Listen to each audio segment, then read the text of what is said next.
Hello YouTube, Captain Mac here. Welcome back to the Circadian Rhythm Killer Tour. Now I'm just pressing on with this thing because I'm having tons of fun. These videos will be a little spread out for you guys, but I actually just finished the last leg today and I'm jumping right into the next leg, and I gotta tell you, this is a doozy. It's a freaking doozy. Alright, so here's the skinny guys. We're gonna be flying from WMKK, I think it is, Kuala Lumpur, where we landed last time, all the way to Rio de Janeiro. That's right, ladies and gentlemen. Our total, well, you'll see our total flight distance here soon enough. I'll show it to you. It's going to boggle your mind.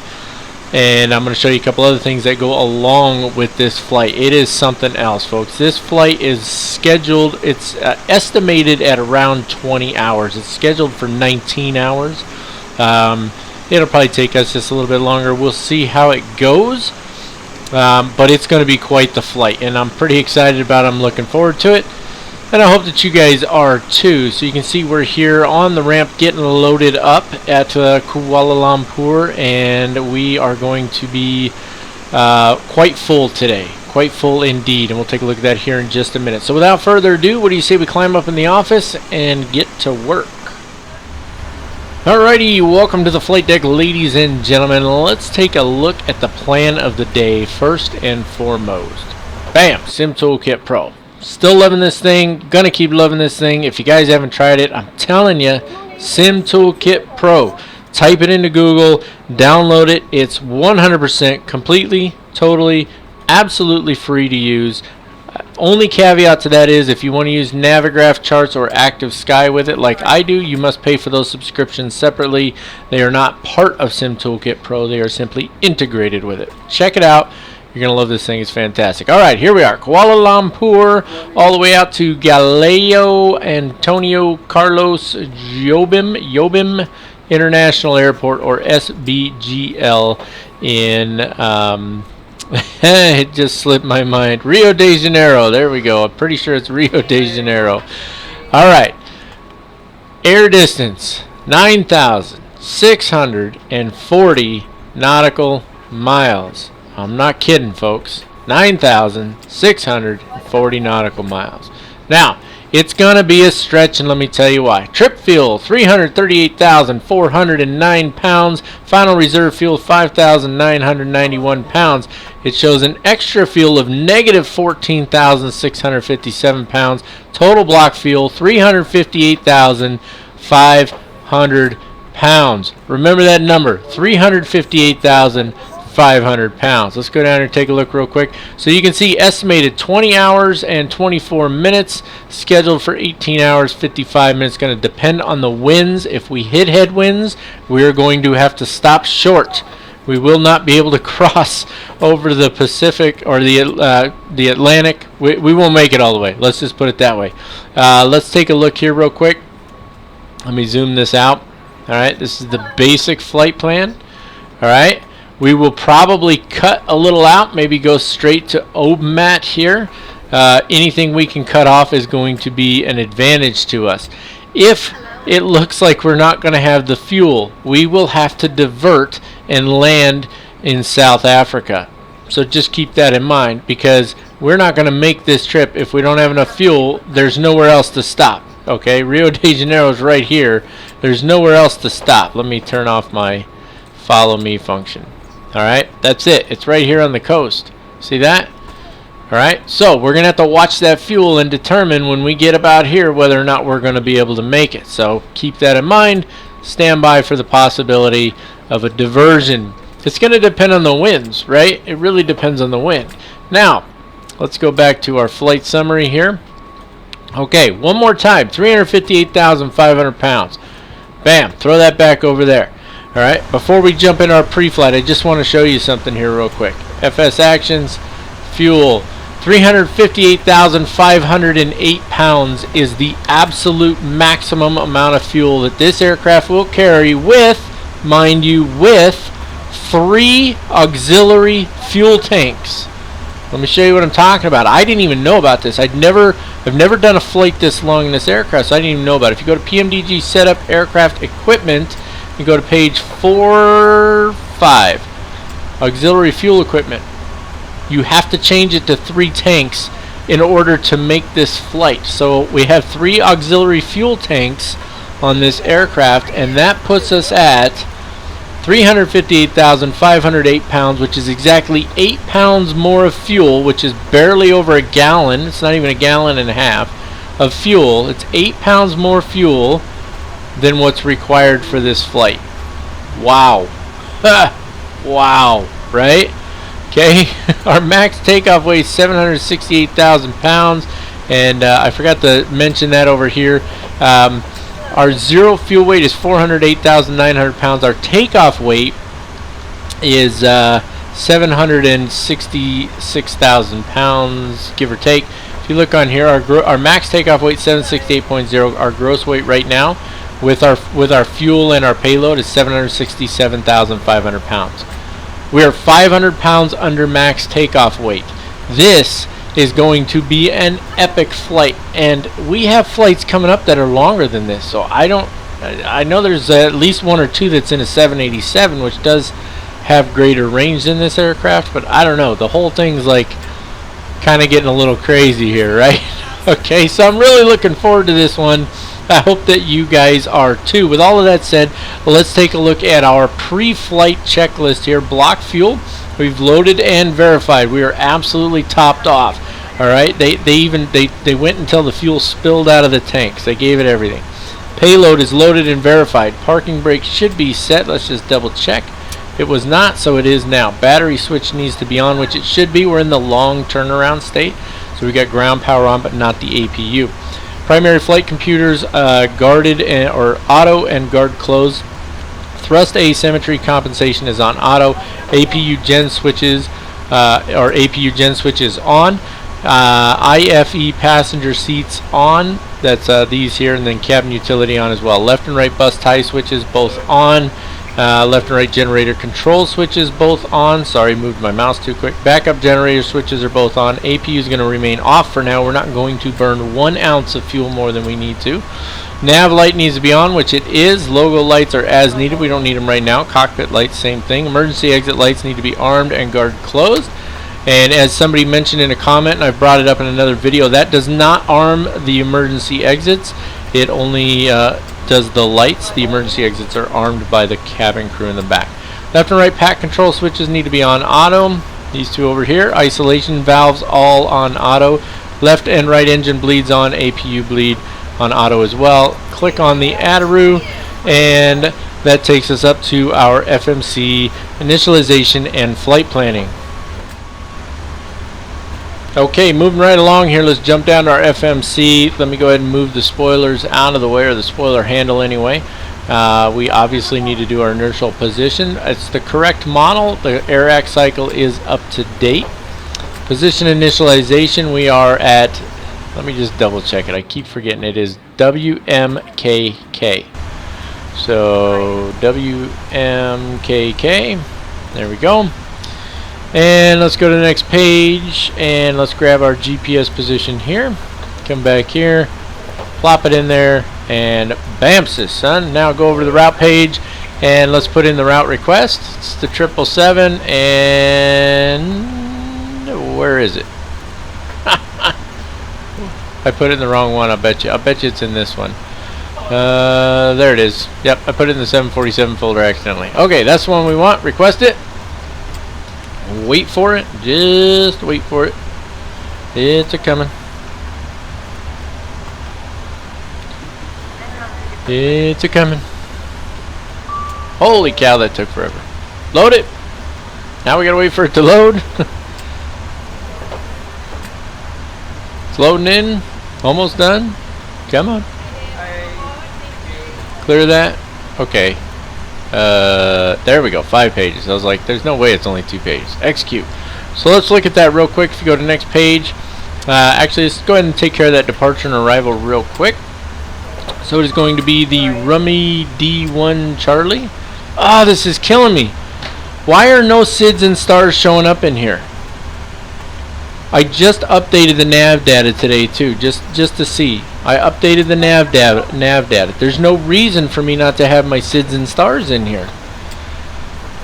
And it won't, oh, this is ridiculous. It's absolutely ridiculous. Let me show you what's going to happen here. Okay, let's pick the runway. So the runway is going to be 3-2 right. Alright, watch. I'm going to show you what's going to happen here. This is going to cause us a problem. 3-2 right. Maybe it won't, but I think it will. Performance initialization. We'll accept what they gave us. Thrust limit, it's going to be max everything. Takeoff page. Flaps are going to be flaps 15.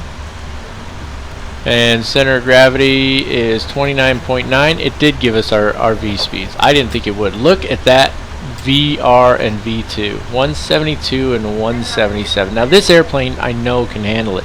The engines on this thing are unbelievably powerful. It's something to see. Let's go to legs real quick. Go to route data. Wind. Let's just load. Execute. Okay, and that's going to give us some better information. If we go to VNAV, page 3, go to descent forecast, and load. And this should give us some better predictions on our fuel. So this is telling us we're going to have 28,000 pounds of fuel left when we land. We'll see how it goes. Alright. So let's go back here. So there's our V speeds ready to rock and roll. And let's see, what's the wind? The wind is, it's minimal. It's variable at like 3 knots, I think. Yeah, variable at 3 knots. So we don't really need to worry about that. I don't think there's any point in even putting it in there. Okay, what else? Oh, yeah, so we don't have our departure. So we're going to have to put that in by hand. So it's the Rummy D1C. So let me pull that up here on Navigraph. Oh man, and there are so many freaking departures here. It's insane to me. What is Rummy 1D? Good evening, ma'am. How are you? And then there's Rummy 1C. I think we need to take. Oh, there it is. So it's Rummy D1C. Okay, got it. All right. I'll brief this to you guys in a little bit, but let's go ahead and let's put in these waypoints here.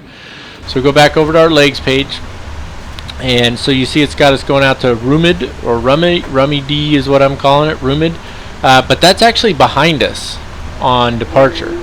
Alright, so what we have here is we've got distance markers from the VOR, okay, and I'll show you when we do the briefing, but let me show you how to set this up. So the VOR is VKL. Alright, so we're going to put that before this one, and it is 116.10, so we're going to put that one in there. Execute it just so that you've got it saved up. Now you're going to use that, right? So you're going to select VKL. We did this on the way in, I think. VKL, distance is, or the heading is 341, so 341/11 nautical miles. Okay, that's our first waypoint on our departure, and you'll see what I'm talking about here in a minute. Then we're going to go VKL 341. No, actually, that's it. That's all that is a altitude restriction. Oh man, I'll tell you what, this airport is weird, and I don't understand why I don't have my stinking whatchamacallums,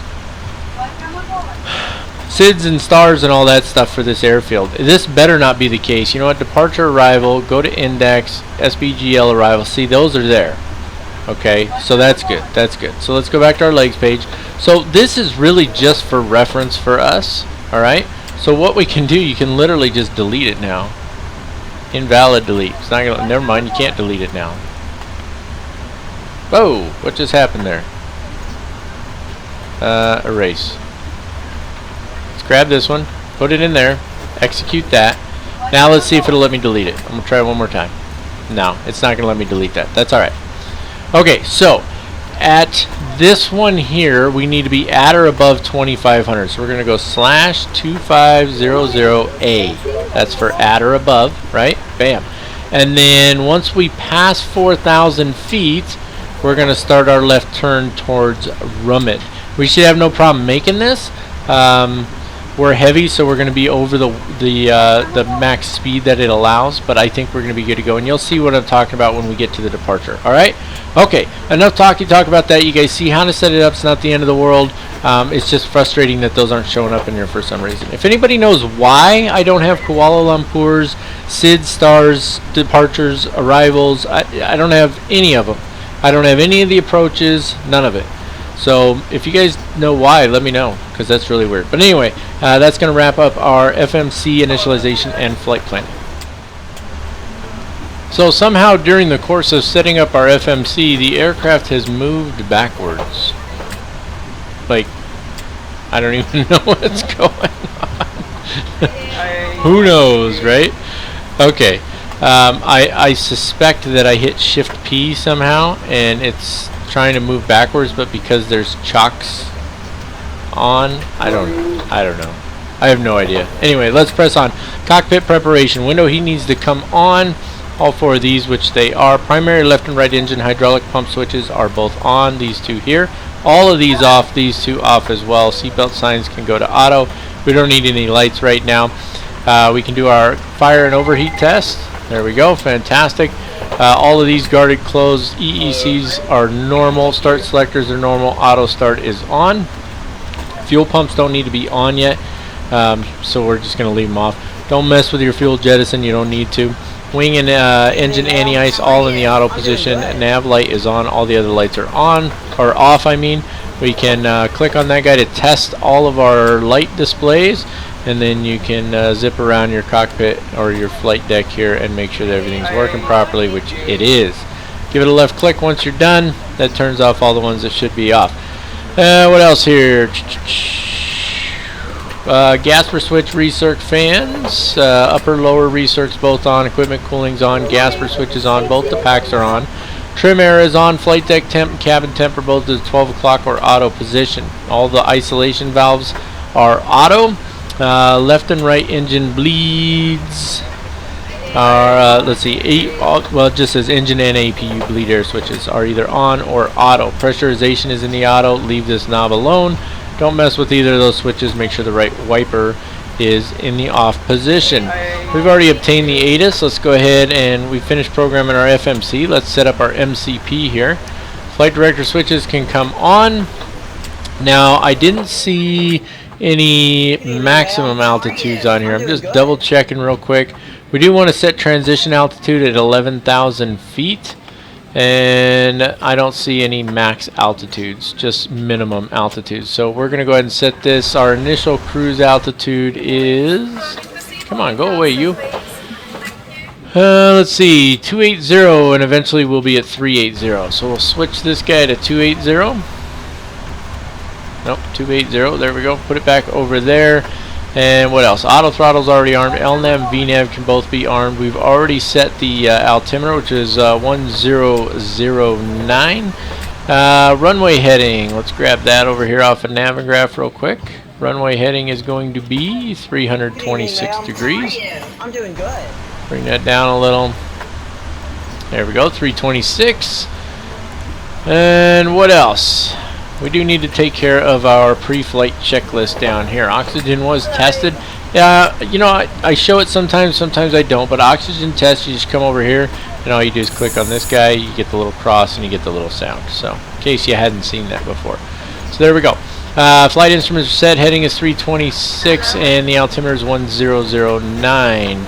Now, that takes us up to our before start checklist, but we're not quite done with what I have over here. So auto brake needs to be set to RTO.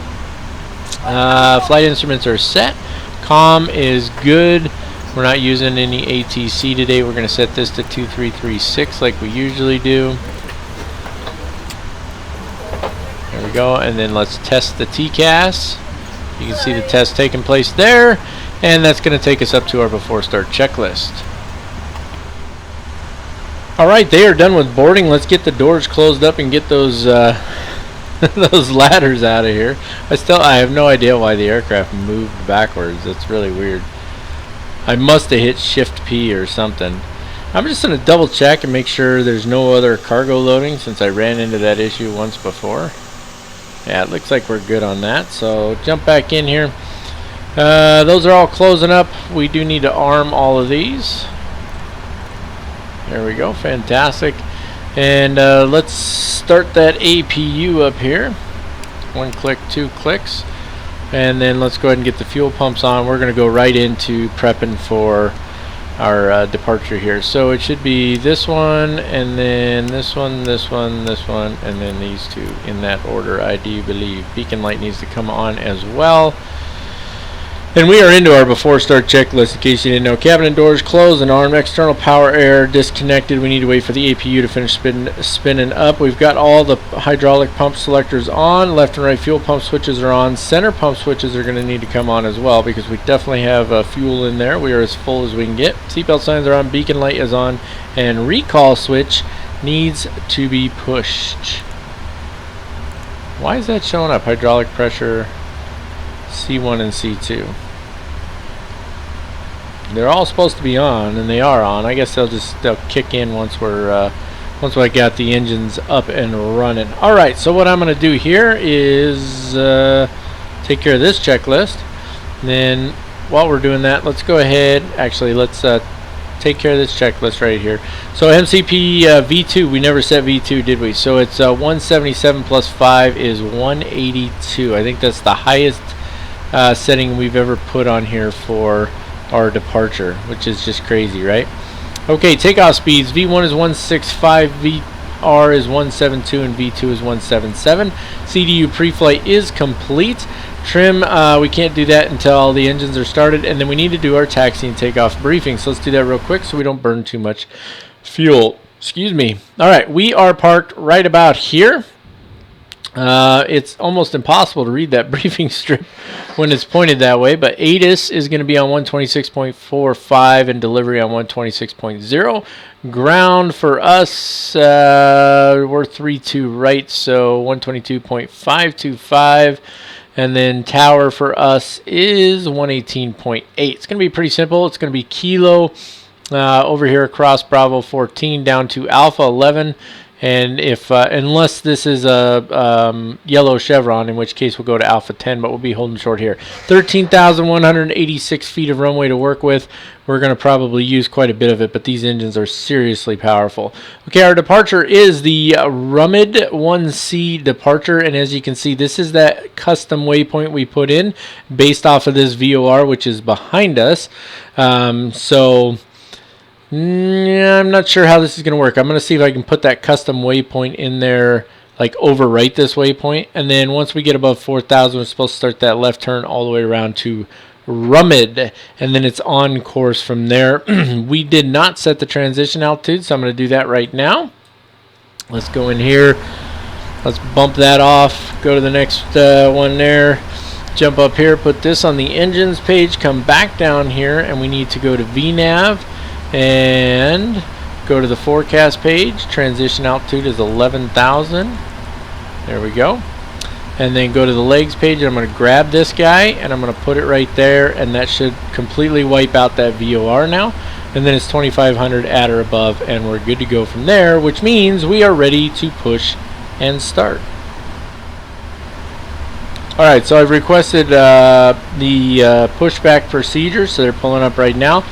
We've gone through our before start checklist, so everything is ready to go. The engine start is going to start with engine number 1. We'll move the start selector to start, and then as soon as we have an indication of M2 on our lower ICAS, we will go ahead and move straight to, we'll go ahead and move the fuel control, come on brain, run, to the run position. My brain doesn't want to run, but the fuel's going to need to run. Alright, so let's hop back down here real quick. We want this one on initial reference, we want this one on the legs page, and if we have to do a rejected takeoff or anything like that, I don't normally do a takeoff brief. I should probably get in the habit of it, but here's the deal. If we have to do a rejected takeoff or we have any type of lengthy delay on departure, we will have to return back to the stand and reload with fuel, or we will not have enough fuel for our trip. We are going to be cutting it close. I know it says that we're supposed to have 28,000 pounds on arrival, 28,200 pounds.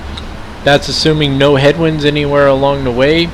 I didn't look closely at our wins. We're going to use the autosave quick edit pushback here. Departure check completed. Bypass pin inserted. Release parking brakes. There we go. Commencing push. All engines clear. Okay, so as far as the start goes, we're going to go ahead and we're going to go through it pretty quick here. And what I want to do, I'm going to get engine 1 started, and then while engine number 2 is still starting, I will probably tell them good engine start so that they start disconnecting and get out of the way, because we're not going to have time to play around with it, right? Because we don't want to burn the fuel. That's what it comes down to. I don't want to burn the fuel. Let's see here. Okay, A-Cars has started. That's good. So we're rolling with them. The recording is going like it should be, which means you guys should be hearing me right now.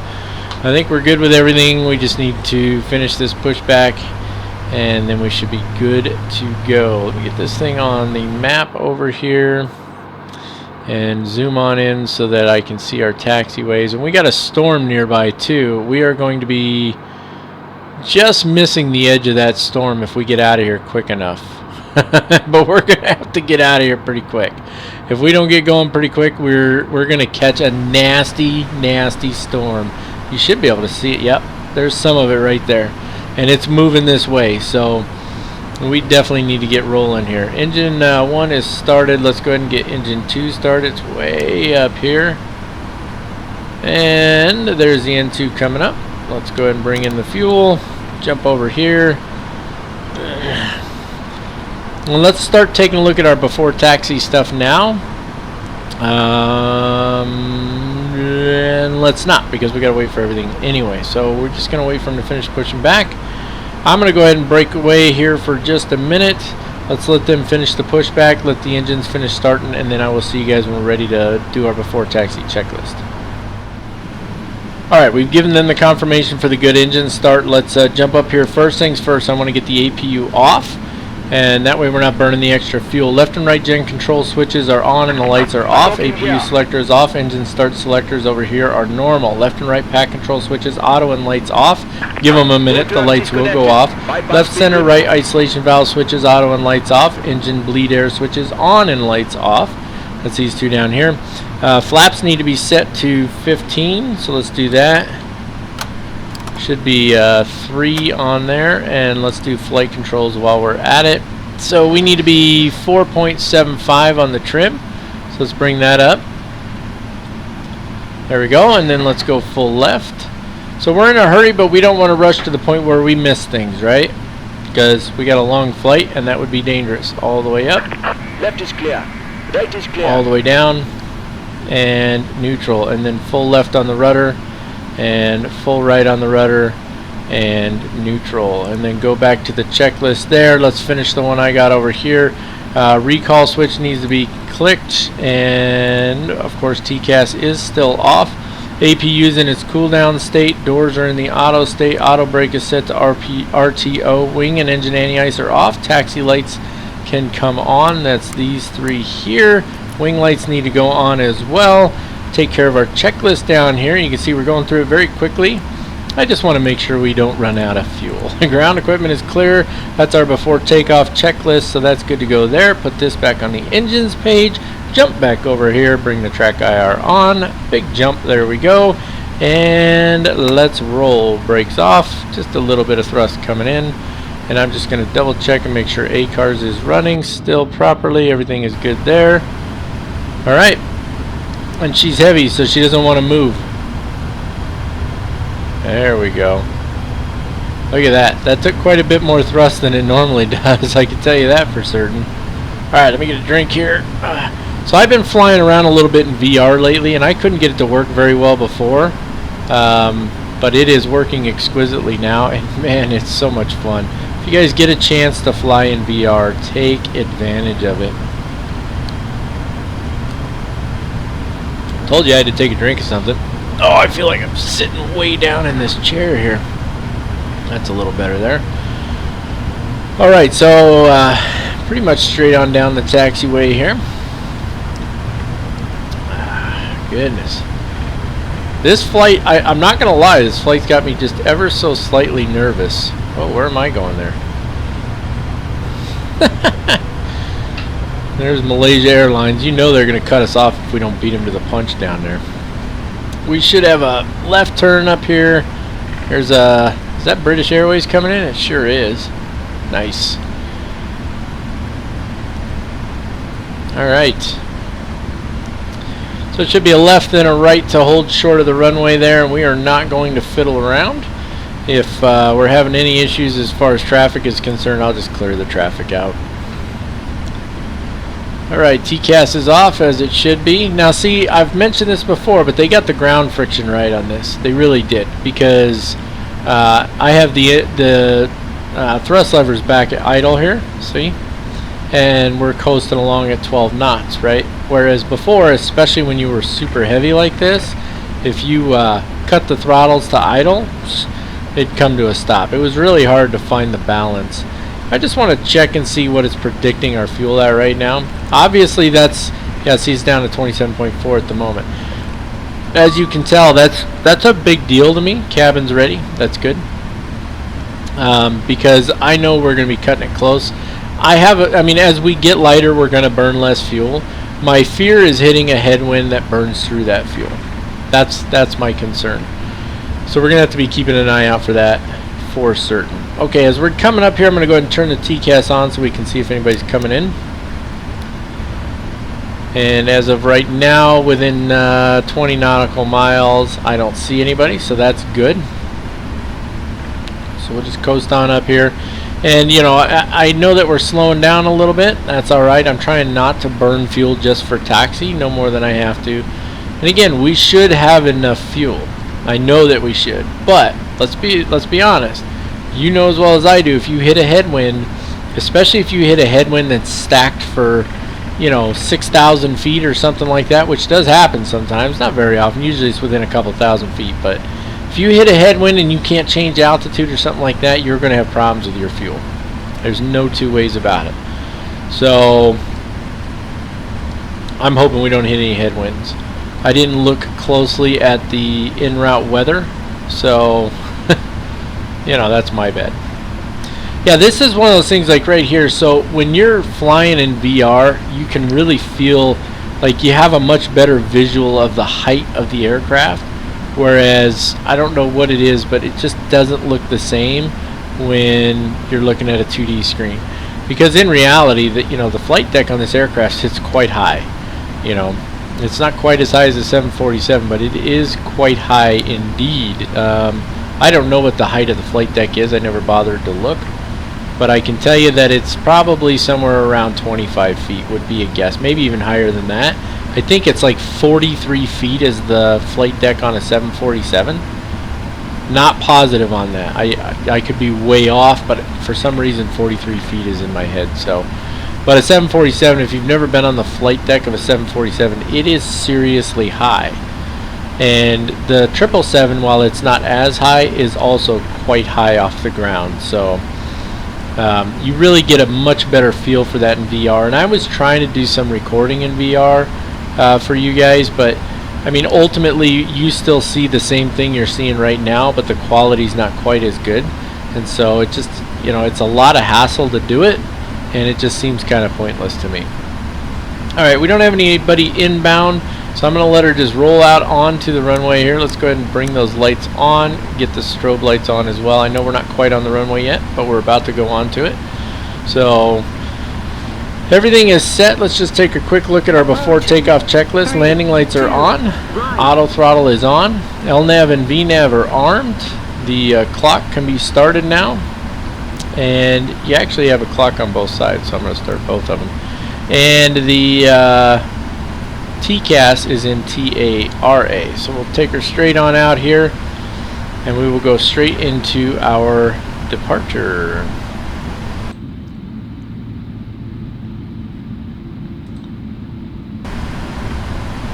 And here again, even though we have lots of runway, I don't want to give any of that runway up if I don't have to. So that's why I want to bring it in nice and tight here. 3, 2, right. And we're out of alignment just a little bit, but we'll bring her to a nice gentle stop here. Alright, and then let's just double check our checklist down here. It should be just flaps, right? That's the after takeoff Yeah, so it's just flaps, so we're good on that. So put that back on the engine page. Make sure it's there. Everything's good to go. Let's go ahead and get those engines up about 70%, which is probably going to be right around in there. We're going to let them stabilize before we release the brakes. That might not even be high enough. Oh yeah, there we go. There's 70. Release the brakes. Thrust ref. And this thing's got so much power. I don't think we're going to struggle to get off the ground. But there's the airspeed coming alive. It's always better to be safe than sorry, right?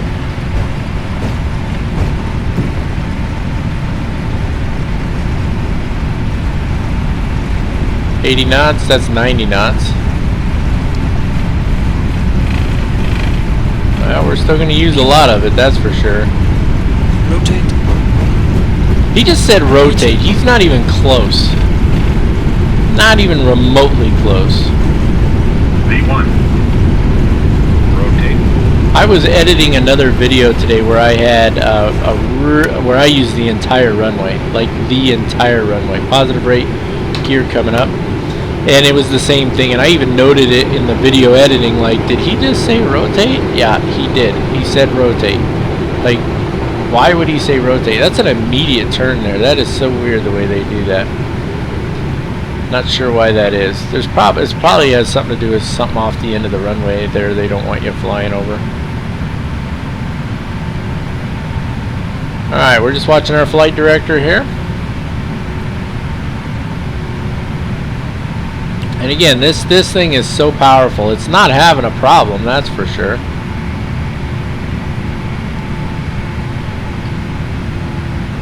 Okay, we're already at thrust reduction. Should see that nose start to drop a little on its own. We'll help it out just a little bit here.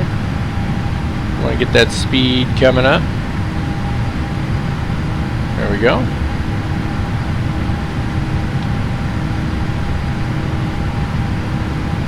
Nice. Passing the flaps 15 setting here. That's good. We want to get a little bit faster before we switch, or before we bring up that first setting. Alright, let's go to flaps 5. There they are coming up. Should be making a left turn here shortly. Supposed to be over 4,000 feet to make that turn though. So we need to get up just a little higher here. It says you have to be over 4,000 feet. So we're going to continue on this heading. A little bit longer, not much. There we go, there's 4,000. Now we'll make that turn. So I know the flight director said to turn already, but watch that nose. It likes to dive on you when you start that turn. There we go.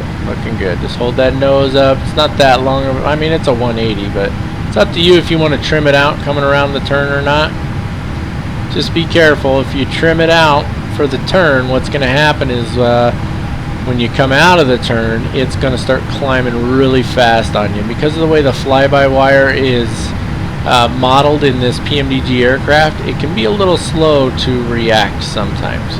I've found that to be true. Maybe you guys have, maybe you haven't, but we're looking good here. We're not doing bad. Just making our turn, come around a corner here. Pretty view. I've never been to Kuala Lumpur. If you've ever been there, let me know. Is it really pretty there, or is this just because we got some generic scenery going on? I thought about purchasing add-on Rio de Janeiro airport, but there again, I just couldn't justify spending the money. Let's go ahead and get that flaps up to 1 before we overspeed there. My bad. Got too busy talking, see? Anyway, I just couldn't really justify spending it. You know, I've bought a few sceneries in airports recently, and I just want to be careful. I don't want to be spending too much money. I just bought them because they were on sale. So that's typically how I'll do things. If I find an airport or a scenery on sale that I've been looking for, flaps coming all the way up, then I might, you know, then I'll purchase it. But if it's not on sale, typically, unless it's one that I just really want, I typically won't grab it. Okay, let's go ahead and get the autopilot on. Let it do the work for us now. Track hour coming off a little jump. There we go. Let's take a look at our after takeoff checklist here. Landing gear is up, auto brake is off. When we get above 10,000 feet, the landing lights will come off as well. Seatbelt signs will stay on for now. Transition altitude is at 11,000 feet. Let's go to our checklist over here really quick as well, and just make sure we're covered on here. Landing gear up, flaps up, good. And that takes us to our descent checklist, which of course we're not ready for yet. And anything else? Nope, that's it. That means, ladies and gentlemen, you guessed it, it is time for some of that obligatory elevator music.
Well, alrighty folks, after more than 19 hours in the air and still almost an hour of, probably a little more than an hour of flight time left at the rate we're going here, we are finally getting within range of our top of descent, just a little over 150 nautical miles. You can see we've made our way up to flight level 400. I do want to show you down here real quick on our we'll put this back on the legs page. You can see we're estimated at 21.7 or 21,700 pounds of fuel on arrival. So right now, and this is, remember, you may remember from earlier in the video, I told you I was worried about strong headwinds. Well, we had tailwinds all the way just about till we crossed the south part of Africa. And we were at one point all the way up to, I think, estimated to having about 75,000 pounds on arrival. And shortly after crossing the south part of Africa there, we started hitting headwinds, and they've been building and building, and they're pretty much at all altitudes. And as you can see right now, we have a 93 knot headwind right off the nose, like directly off the nose.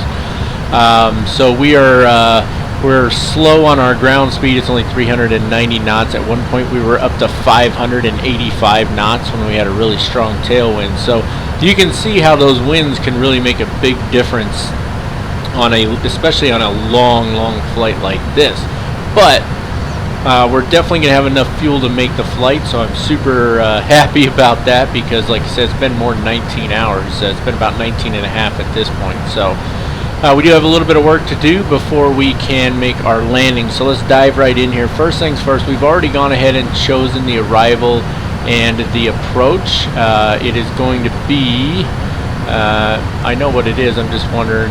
So it shows the RNAV for, it doesn't show the approach though, so it's the diver, it's Devro, I think is what it is. Devro 1B for runway 33.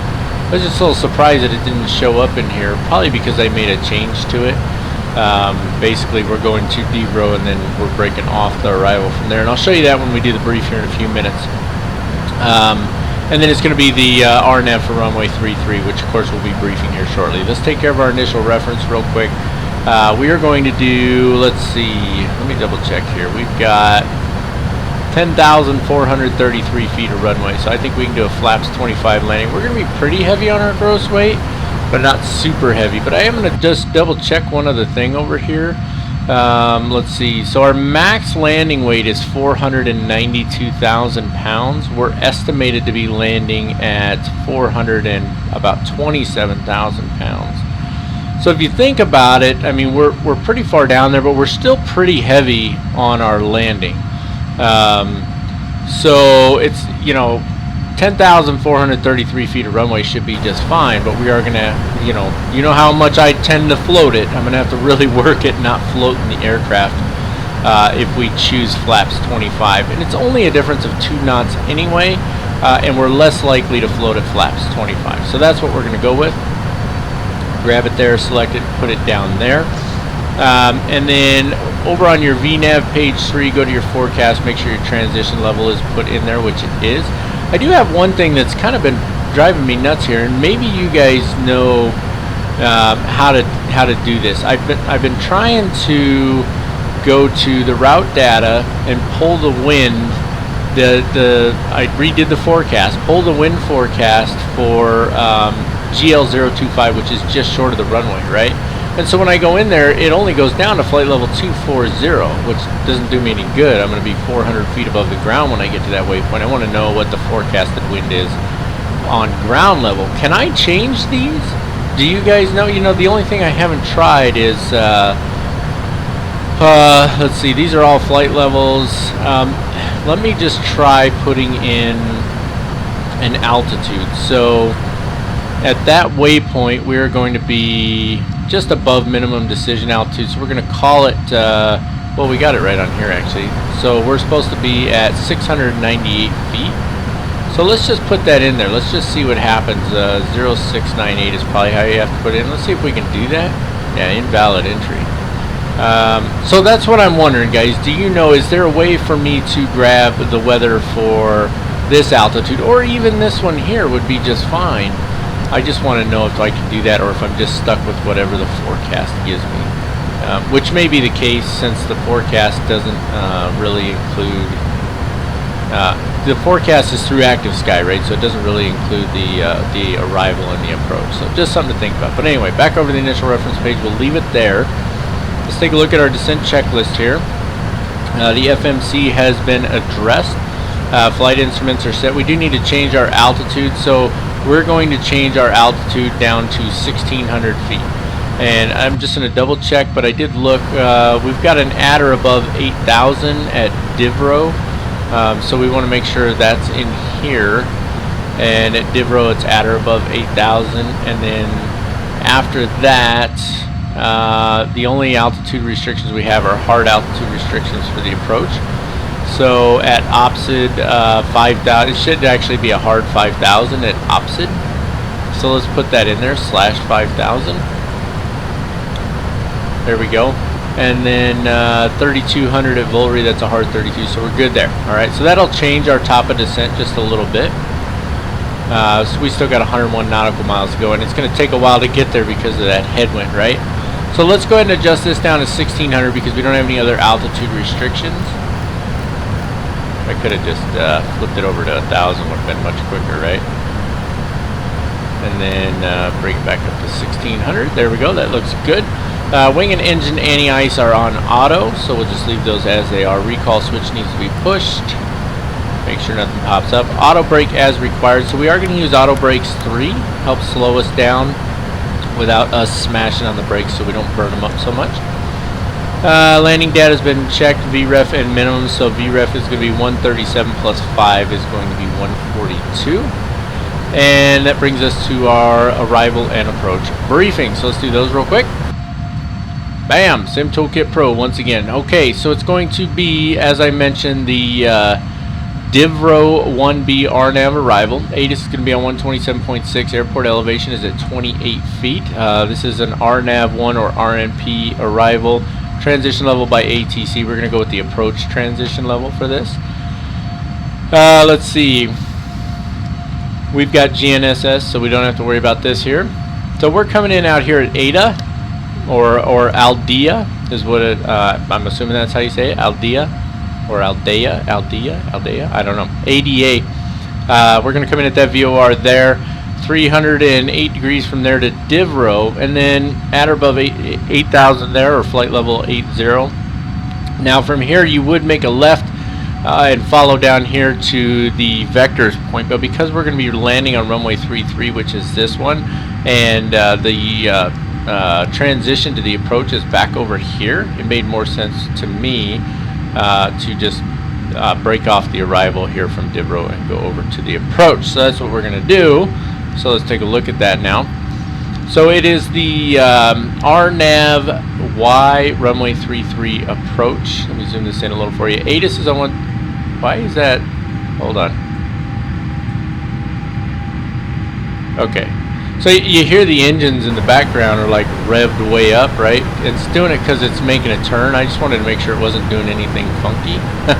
But it's not. It's just making this turn, and as it turns, the speed decreases. That's a whole different explanation. Most of you already know that anyway, so that's why it was doing it. Just wanted to make sure. Okay, zoom back in a little bit here.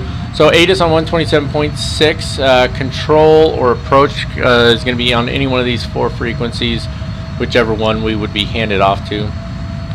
Tower on 18.0 or 18.2, again, whichever one these guys handed us off to, and then ground on 21.65.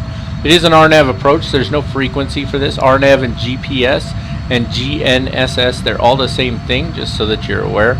I did do a tutorial on that at one point, so if you haven't seen that, look for my RNAV approach tutorial. Final approach course is 328 degrees.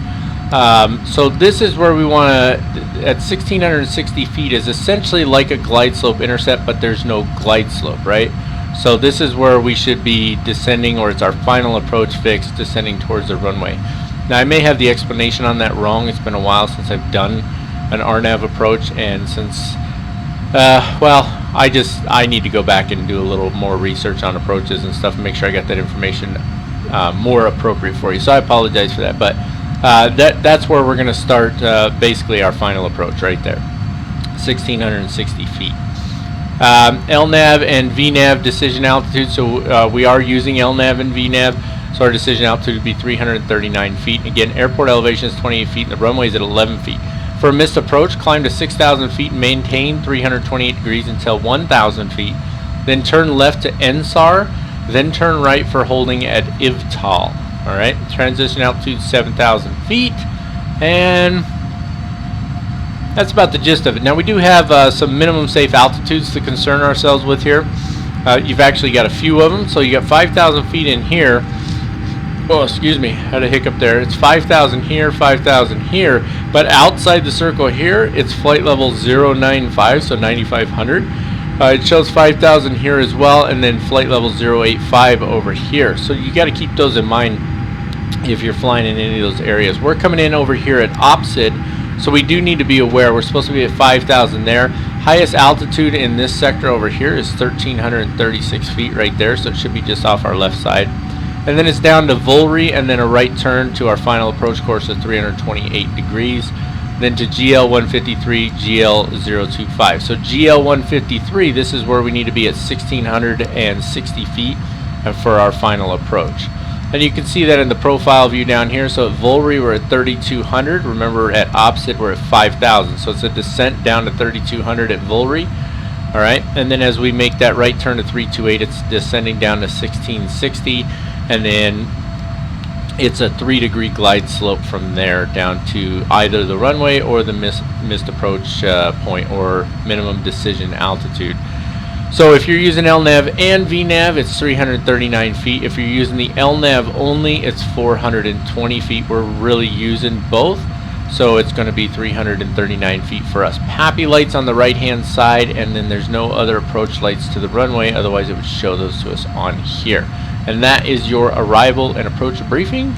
You can see it's pitch black outside except for the stars, so it should be a lot of fun. I'm looking forward to it. We'll be descending here shortly, and I will see you guys when we are getting close to the approach.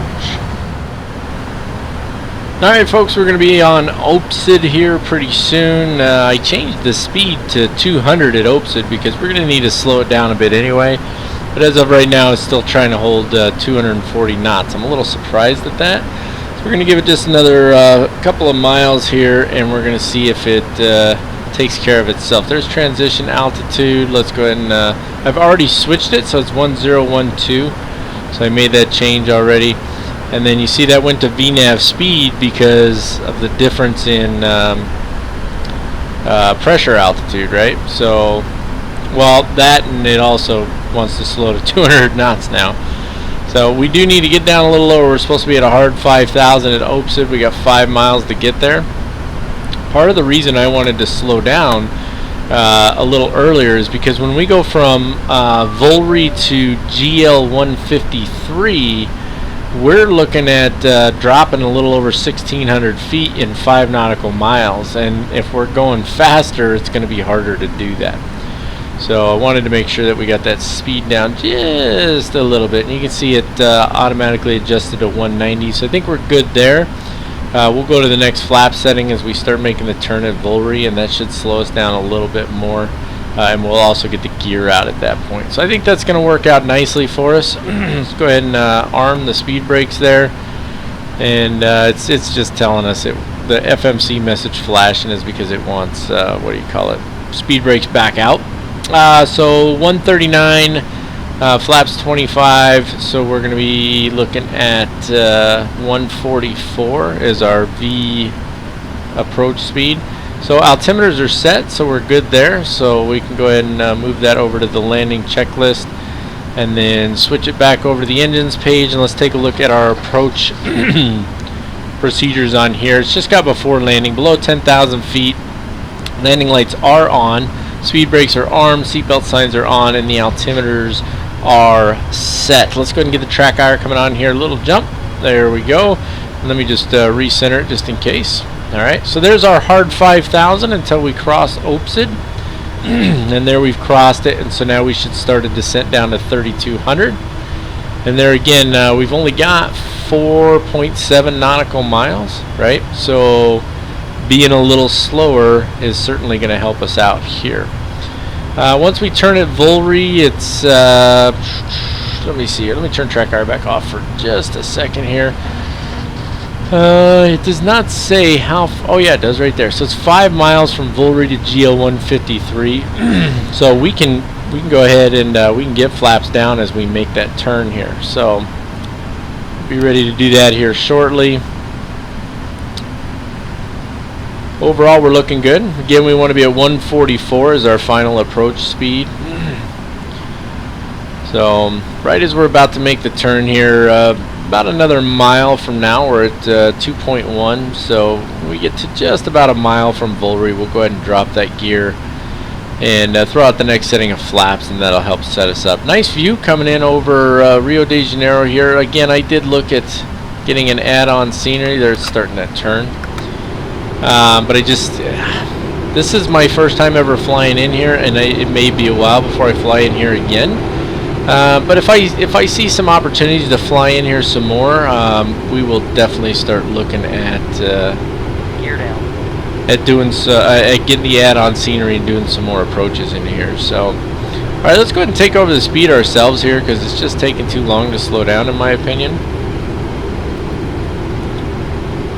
And yeah, we're looking pretty good, not too bad. There's flaps 15. Let's let that speed come down just a wee bit more, and we'll go ahead and throw out that next setting of flaps. And again, we're looking for flaps 25 on this one. That's flaps 20 there.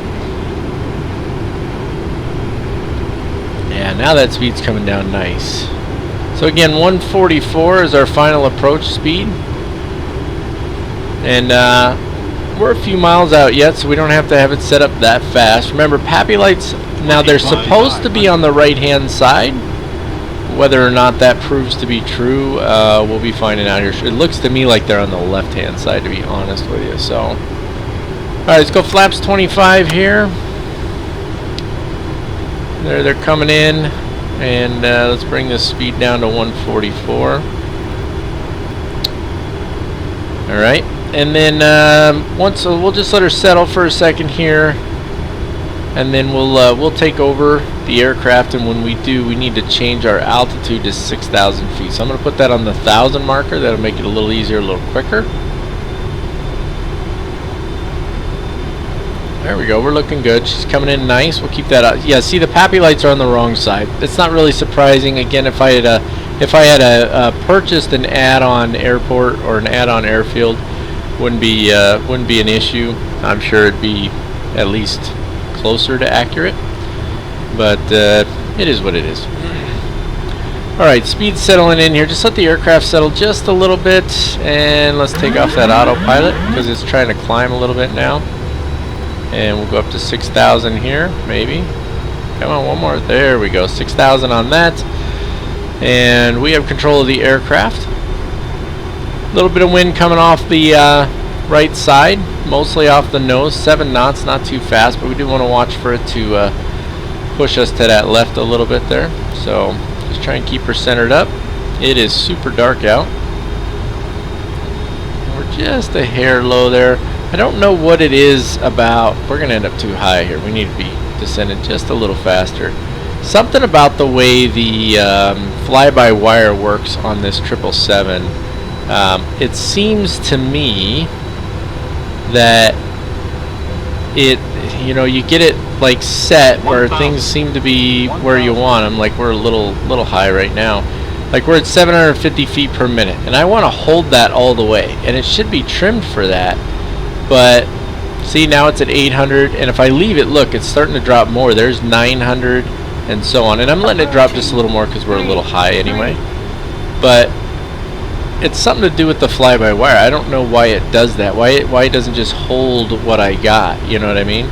And then so when I pull the nose up a little, right? So I pull the nose up because I want to bring it to about 700 there because it went all the way to 1,000. And there's 750, and then it wants to keep climbing. Approaching minimums. And I don't want that. So I just feel like I'm fighting with it a little bit. All right, let's listen to the rest of our call-outs here. Just trying to get her to creep over to the right here a little bit. A little high, not bad. 200. Yeah, see, she got high on me. 100. We're all right. 50, 40, 30, 50, 40, 20, 30, 10, 20.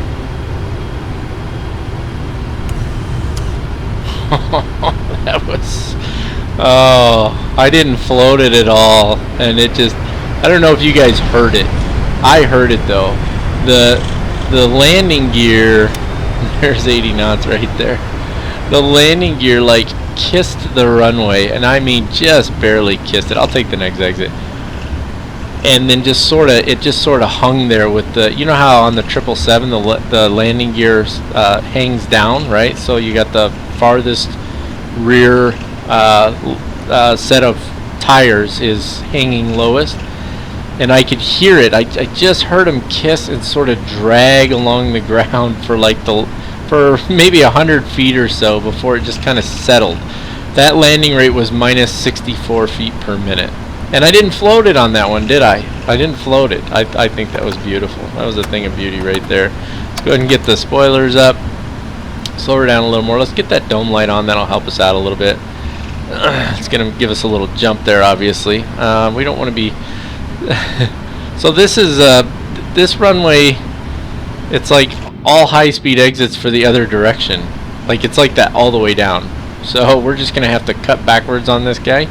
And then we'll, I mean, we can take it. It's just going to be a little difficult. Let's see if we can get her up around the corner here. Just use a little bit of toe brakes there. Oh yeah, we'll be all right. Because our terminal's right over here.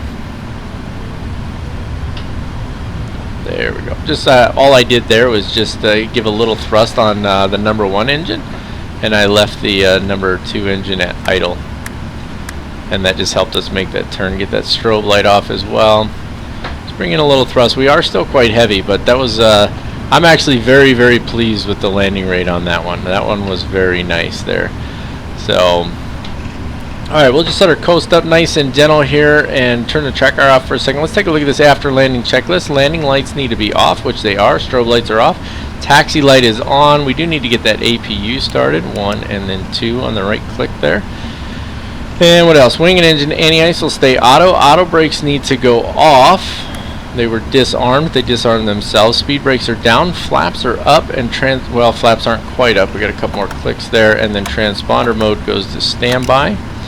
And we're not going far. Actually, you know what I'm going to do? I'm going to go ahead and stop here for just a second. I'm going to call GSX and get a follow me, and then when we're about to pull in, I'll come back on and we'll do the shutdown. So as usual, GSX has it all wrong again. We were supposed to be over there, but instead it's putting us over here. So it is what it is. That's fine. Let's move up a little further here. We can go ahead and start taking off some of these lights. Wing light's got to stay on for the moment. And as we get ready to turn here, let's go ahead and turn that taxi light off as well so we don't blind them. And let's turn the dome light off so we can see. Boy, that just really gets jumpy when you do that dome light, doesn't it?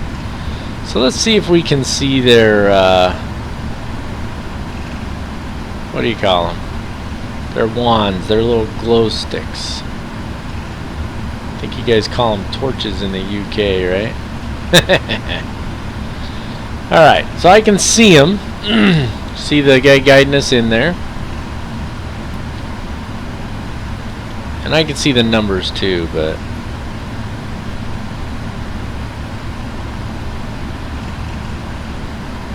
alright, we'll just try and get her in here nice and smooth.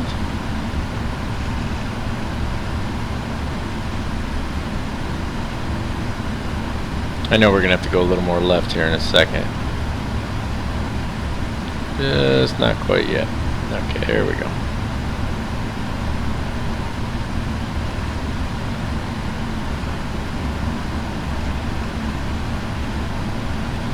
Alright, let's see how that holds out.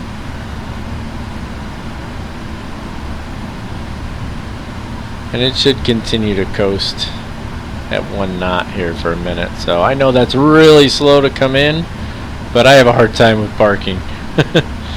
So he's saying we got 70 feet to go here. Just gave her a touch of thrust there, just to keep her moving forward.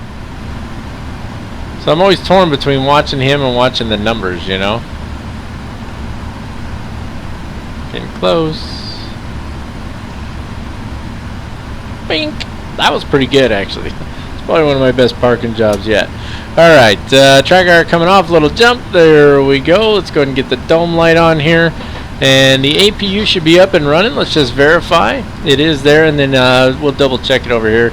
Click on the status page. APU is up and running, so we can go ahead and shut down the engines. 1 and 2. Alright, and then let's turn that seatbelt sign off so the folks know that they can get up. And then we'll jump down here and we'll take care of ground connections. So, let's see. Excuse me. Set the wheel chocks and then connect ground power. Oh, sorry, that's the wrong one. Keep it there. Connect ground power, connect air conditioning. Go back here to doors and let's request deboarding, and then we can disarm these doors and open all 4 of these. Go to the next page and open the cargo doors. Fantastic. Now let's take a look at our shutdown checklist. Parking brake is set. Taxi light is off. Left and right fuel control switches are both cut off. Seatbelt sign is off. Beacon light can go off. Wing light can go off as well. Let's see if it'll click on that beacon light. There we go. Nav light stays on. C1 and C2 air demand hydraulic pump selectors off. That's these 2 here. And then it's the left. And then it's primary C1 and C2, and then it's the right. That's the order it tells you to go in. Left and right fuel pump switches can all come off. I want to check real quick what our fuel left was. Flight director switches are already off, and the APU is currently running. We can turn the APU off as well. We'll go ahead and click that guy off. I should have selected the ground power first. I'm an idiot. But it looks like... did it hurt us here? Yeah, it kind of reset it, but that's alright. We can check our fuel by going here, and we've got 20,100 pounds left. So we used a lot of fuel for that flight. Other than the secure checklist, which we're not going to do, we're going to assume this aircraft is going to be in a turn state, a long turn state. So that means, ladies and gentlemen, that's going to wrap it up for this really, really long flight. Not sure if I had any coughs in your face, but there's one for you. Let's just take care of ACARS really fast. We haven't done that yet. So you can see the clock's still ticking there, so we can stop the flight now. A total of 20 hours and 12 minutes. That was our total flight time. That is a long flight. Look at that landing rate, minus 59.21. And I'm telling you, I didn't float it. It was a nice one. I think it even tells you on here how far down the runway you were. I don't remember. Let's find it on here real quick. Just see.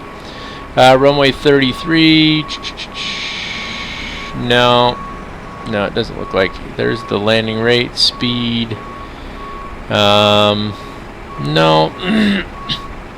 No, it doesn't tell you. Oh well, I thought maybe it did. So let's go ahead and file that.